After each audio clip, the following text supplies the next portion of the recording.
What up, guys? Welcome back to another video. Honestly, I don't know what to react to. I need to start planning like videos ahead of time. I get weird recommendations like mini indoor pond or document your life. And then you got some auditors, some car content, body cam footage. Like, what the fuck is this? I did ass watched one video on terrariums and shit, and now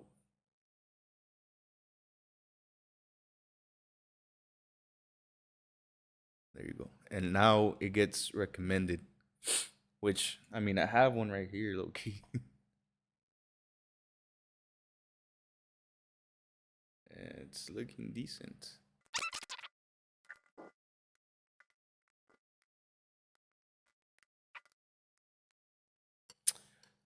Shit. But yeah, I'm not too sure what happened to the spider. There's a few videos that caught my attention, but yeah, I don't know. Hmm. You know what? Let's watch the one that I had put for watch later. So we'll see what that is about. For making for the past few. So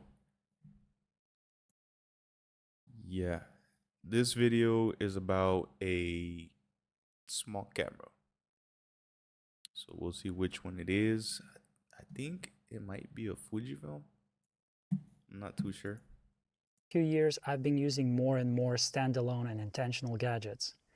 And let me tell you, there is something about small cameras that I just can't completely let go of and keep coming back to. And today's video is about one of them. Bro, I remember my first camera was a Fujifilm with the fixed lens. Forgot what it was. Fujifilm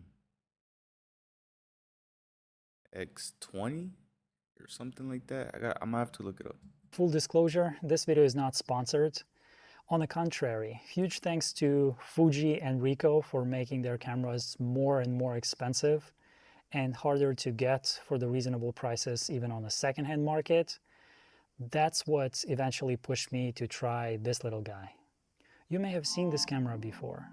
This is Lumix GM1, and to be precise, GM1S. And it's barely bigger than the lens mount itself. Even with a small prime like Panasonic 20mm or the 15mm Leica, you can easily put it in a jacket pocket. You can literally forget that you're carrying a camera. And just like with GR, for me personally, this changes the way how I shoot. What is it? Fujifilm or Panasonic? I don't think I've ever used that brand before. I was using well, like I said, I started off with the Fujifilm, and then I got like two more Fujifilms secondhand on eBay. And then I got this one, my Sony CV10, which I like it, but for the money, I feel like I could have got probably something a little bit better. Um, in the sense that I feel like I don't know, it might be the lens that I got. I think it's the Samyang 12 millimeter. But yeah, I feel like the image quality with that lens isn't there. Like, yeah, it's nice sometimes, but I feel like I feel like I was getting sharper images on my Fujifilm, which I have right here.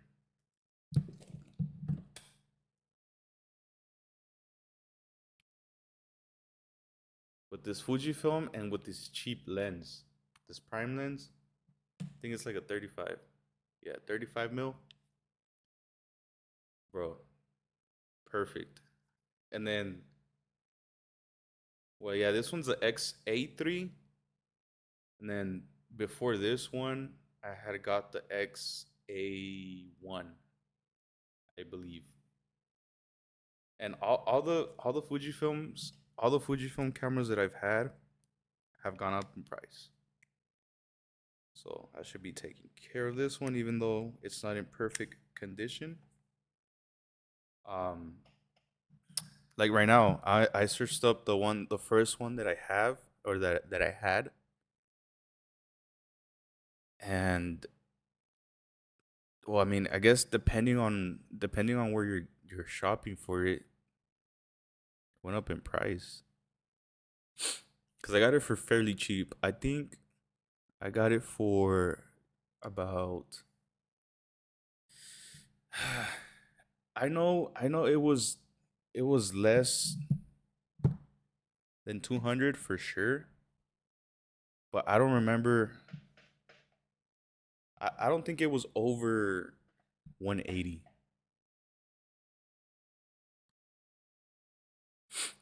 And right now, depending on the condition, they're going for 580, 380, 480. I saw one right now for like 700. I was like, God damn.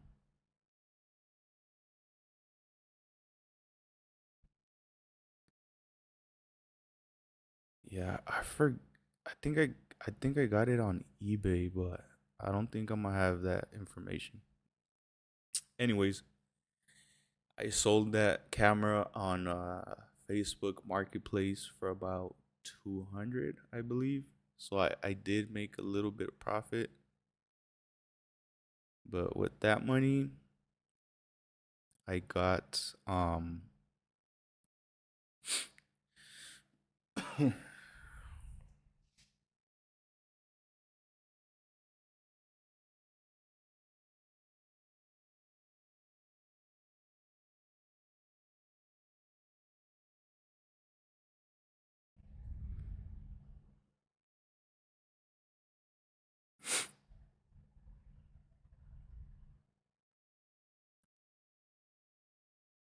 yeah. Well, with that money, I got the Fujifilm XA1, and it says I got it for 142. I still have it. And then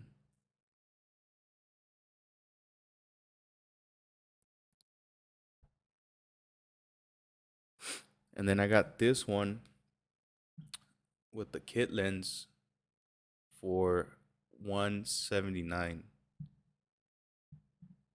So I feel like it was a pretty good deal because right now they're going for about.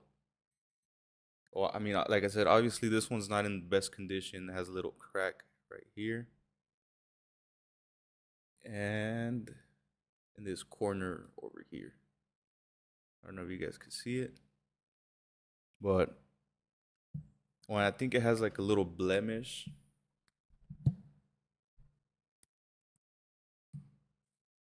like oh shit, on the screen, but it doesn't affect like the quality of the picture.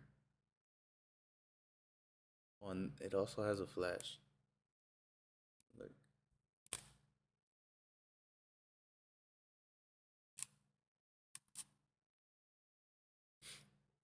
it's a little blurry,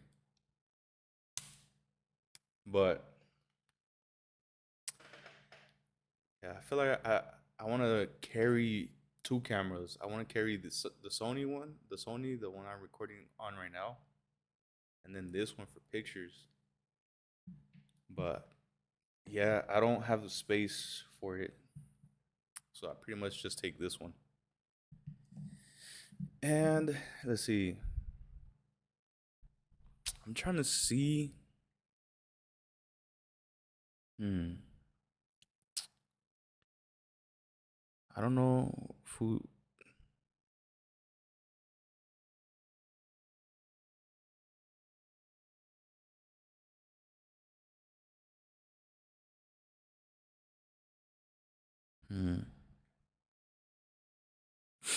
Or maybe I'll even put it for sale, to be honest, bro. I need the money.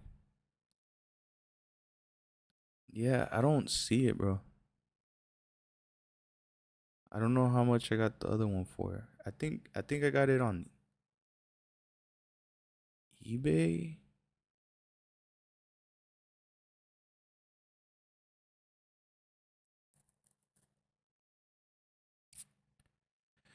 Yeah, I think I got it on eBay. But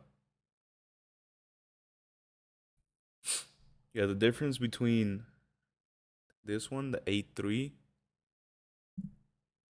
with the A1, is it the A3? Yeah. Is the A1 is 16 megapixels, and this one I think it's like 24, which is the same amount as the Sony, but this one only records in 1080p. So it's mainly, I mean, you could get decent videos. Like right now, this video is in 1080p, and it looks nice. But yeah, that's why I said this one's mainly for pictures, because then it doesn't have a stabilization. Well, neither does the Sony, but it's I think it has like electronic one. So yeah, let's get into the video, man. Too much yapping. Let's see. Let's see the shots. Did I say it came out in 2013?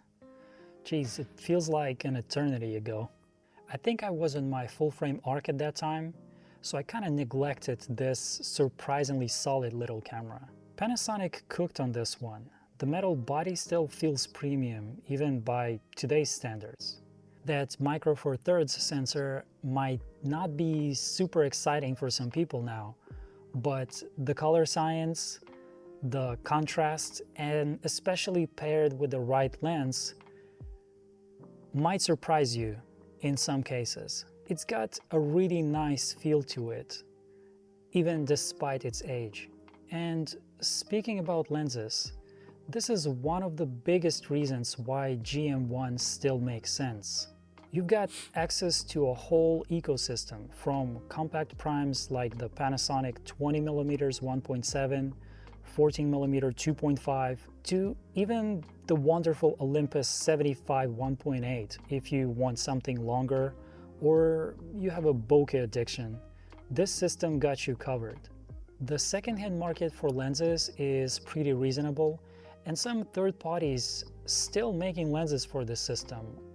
For example, the recently released SG Image 25 1.7, I believe, is a solid choice. And All right, so I found the listing where I sold it, and I sold it for 220. But I'm trying to figure out how much I got it for. I know I made a profit, but like I said, I don't remember where I bought it from. it's very affordable. So whether it's casual walks, light hunting, daily chores, or just simply keeping a dedicated Which one? What camera is he using? camera in your pocket or a bag, in my humble opinion, it's enough for that. I would probably go further and say this is perfect for people who want to document their life. This past year, I was experimenting with mobile photography a lot, more on that in future videos, but there's something about the dedicated camera that do not disturb mode and airplane mode cannot always provide while taking pictures. I found myself shooting again without even thinking about it. So The photos I show you here, they don't pretend to be award-worthy or super clean editorials. They're simply the reflection of my daily vision, a slice of life, if you will. Would I be able to capture those with any other camera or a smartphone? Yes, I probably would, but at that exact moment, it just happened to be this little fella.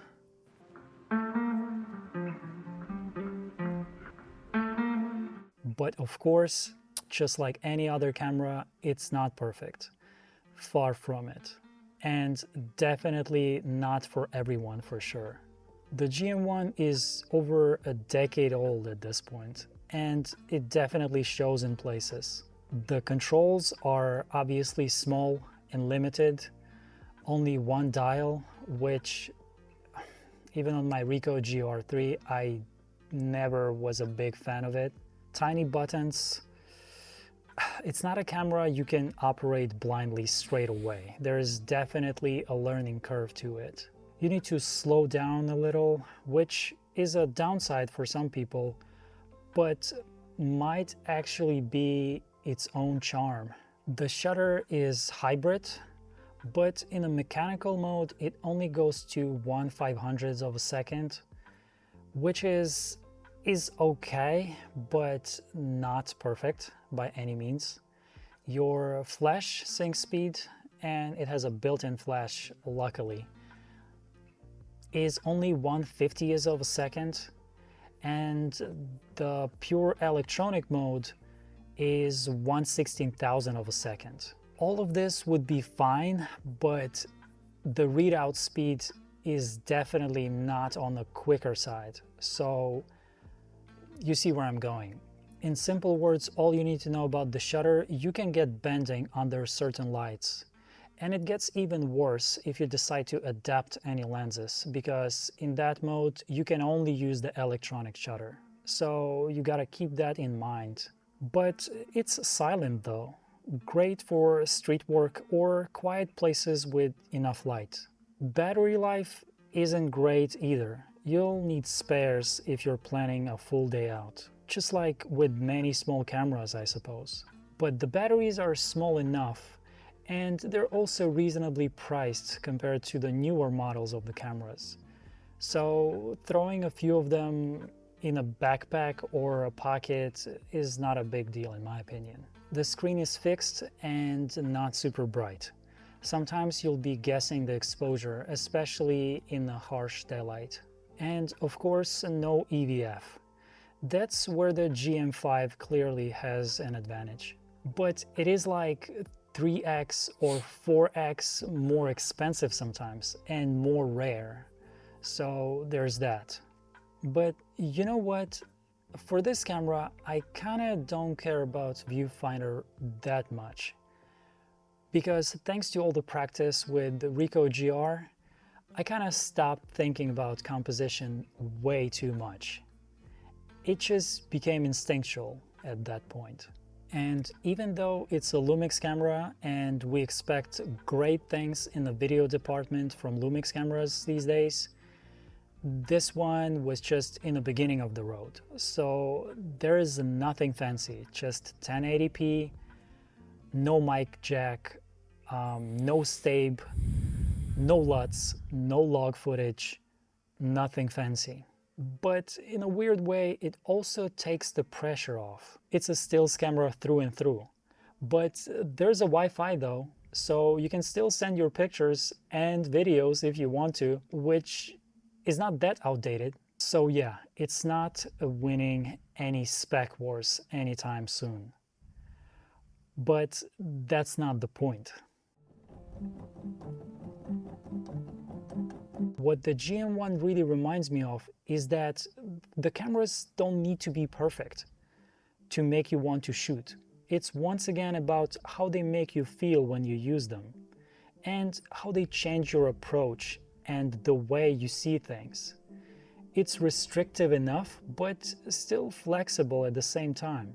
Unlike the GR or X100, if you ever get tired of using one lens, you can simply just swap it out and don't pay a premium. This little camera does just that.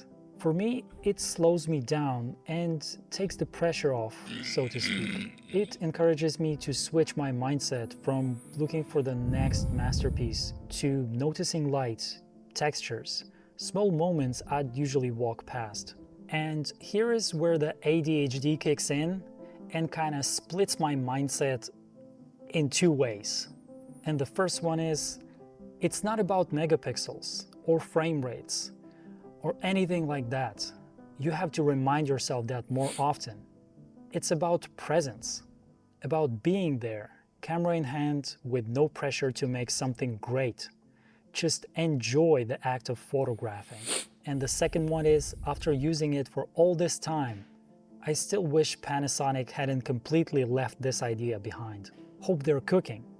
The S9 was a good step in the right direction. The L10, a bit bigger, but okay. Now, imagine a GM2 with a modern sensor, maybe some small stabilization module, hot shoe with a possible external EVF, the OG ideology of the Micro Four Thirds cameras, a true pocket camera. Good time for a comeback. I would probably buy that in a heartbeat, even without video features to keep the size small, because honestly, the GM1 still works. It's small, quiet, beautiful, and in its own way timeless. But in any case, sometimes the camera that makes you want to shoot again isn't the newest one. It's the one that simply fits your life. So keep shooting with whatever you have and enjoy the fleeting moments.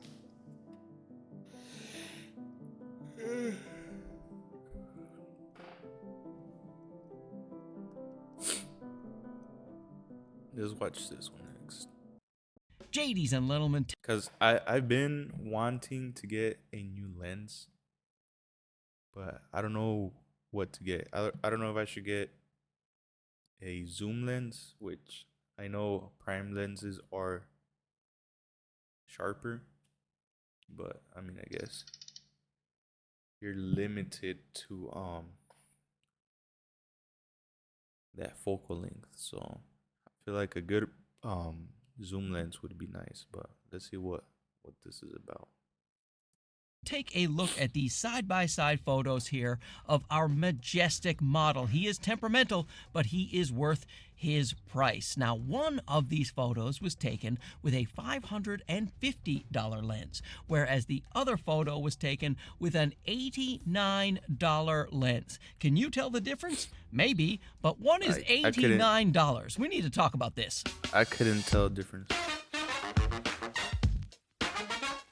Now, anyone who watches this channel knows that I love a bargain. Cheap and easy is what they called me in high school, only because I love bargains. No other reason. And a full-frame lens for $89. As long as this is a decent lens, you talk about a bargain. And spoiler alert, it is a decent lens. However, I will mention other low-priced competitors that you may want to consider at the end of this video, but none of them come close to this one right here at $89. Now, this one is $159. That's pretty good, but it's not $89. This is from TTArtisan. This is a 50mm f1.8, and we'll talk about these guys later, the Viltrox, the Makey, and of course Sony's own 50mm 1.8, all full frame, all good value lenses, but $89. Have I said that yet? And for disclosures, TTArtisan did send this over for the purpose of review at no cost to myself, so let that bias factor in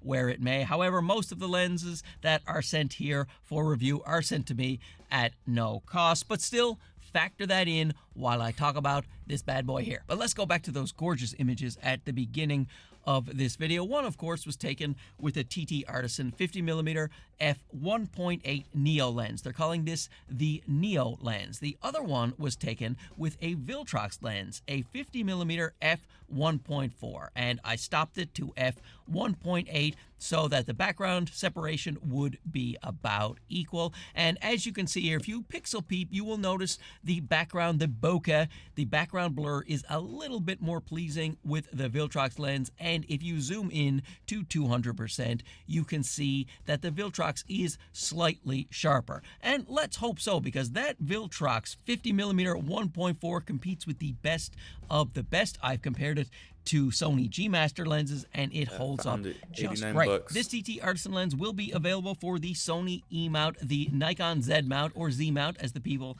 in the... I think this one's a TTArtisan. Oh, never mind, it's not.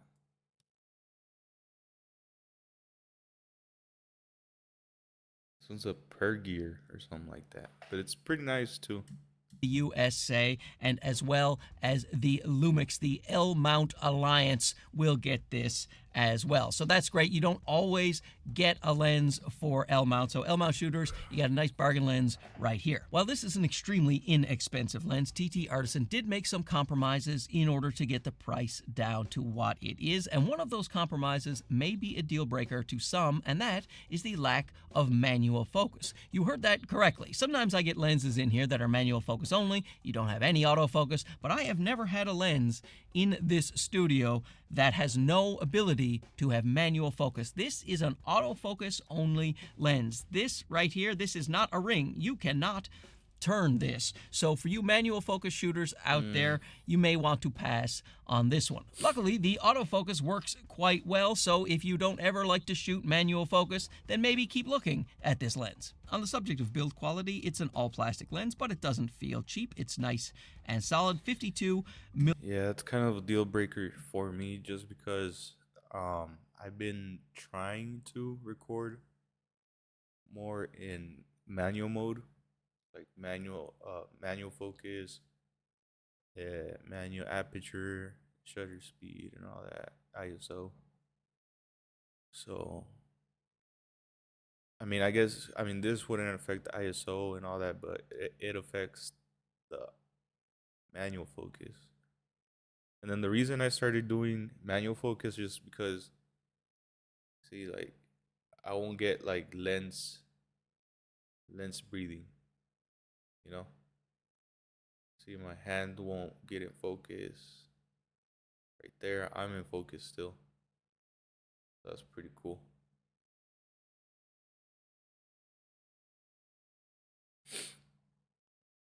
But I mean, for 89 bucks, millimeter I'm filter still thread, tempted. there is no weather sealing to speak of. It does have a rear lens cap with the USB-C port in the rear cap, which is great because it cuts down on some of the size, but you don't want to lose that rear cap or you won't be able to update your lens. Also has a shallow circular lens hood, which has a little bit of markings to match the lens on the hood, so it jazzes it up a little bit. I think it looks pretty nice on one of my Sony full-frame cameras. With performance, we should start with autofocus, because if the autofocus doesn't work on this lens, you are shot. Luckily, the autofocus does work quite well. It is snappy, it is responsive. It is not as fast as something like a Sony G Master lens or even one of the new Viltrox lenses, but it does a good job. It doesn't hesitate, and it doesn't have any kind of flutter or focus hunting. It is just not quite as snappy as a more expensive lens. But something like the Sony 50mm, which is more expensive,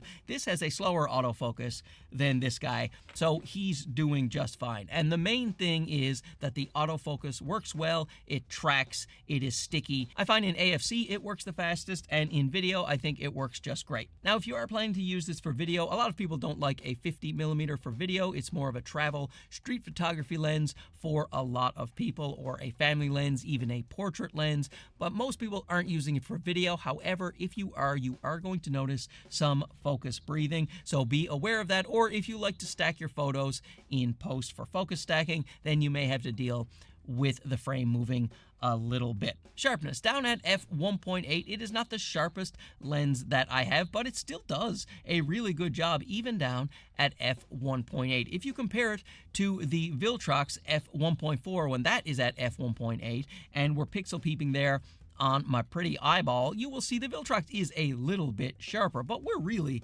pixel peeping here. I think the sharpness is just fine at f1.8 as long as you are not at the minimum focus distance. If you are really at the minimum focus distance and down at f1.8, you will find your image is a little bit soft. But as long as you have a little bit of clearance from that minimum focus distance at 1.8, it looks great. But that's when we're talking about the center of the image. The corners are a different story. When you are at f1.8, you will see that the corners are quite soft. They get a nice bit sharper around f4 and f5.6. They are really quite sharp. f8 seems to be the really sweet spot for this lens. So if you want to do architecture or landscape photography, then do f8 and you should get a really sharp image right across the frame. But again, a lot of people aren't using a 50mm for landscape photography or cityscape photography. They like it for general photography or portraits, and luckily the bokeh on this lens is really nice. It was much better than I expected for an $89 lens. It is pretty soft back there. As long as the background is not insanely busy, this does a really nice job with the background blur. It is good fall off from things that are in focus to out of focus. And the bokeh balls, this is actually quite a surprise for me. The bokeh balls are just lovely. There's a small amount of haloing around the bokeh balls from the chromatic aberration, but it is really pleasing when you look at the shape of the orbs and the inside. Very clean and round. I was surprised. Not even a lot of cat's eyeing towards the corner. So great job, TTArtisan, on your balls. You have nice 14-point sun stars that start to come out at about f9, and by f16 they are quite strong. Always a nice bonus to have a good sun star in your photo. With the flaring and the ghosting, like many lower priced lenses, this is a bit of a weak point for this TTArtisan 50mm Neo, but it doesn't do a terrible job. But still, for $89, not so bad. With distortion manufacturer, you aren't necessarily going to get a lens profile. Sometimes they provide them, sometimes they don't, so you do have to be ready to make those adjustments yourself, but these adjustments are pretty easy to make. With lateral chromatic aberration, you're I mean, I feel like it's still a good buy either way. Either for pictures, I feel like mainly pictures, or if you want to get video, but you're just gonna have to worry about the focus breathing. But yeah, that's gonna be it for today's video. Let's see what we react to next.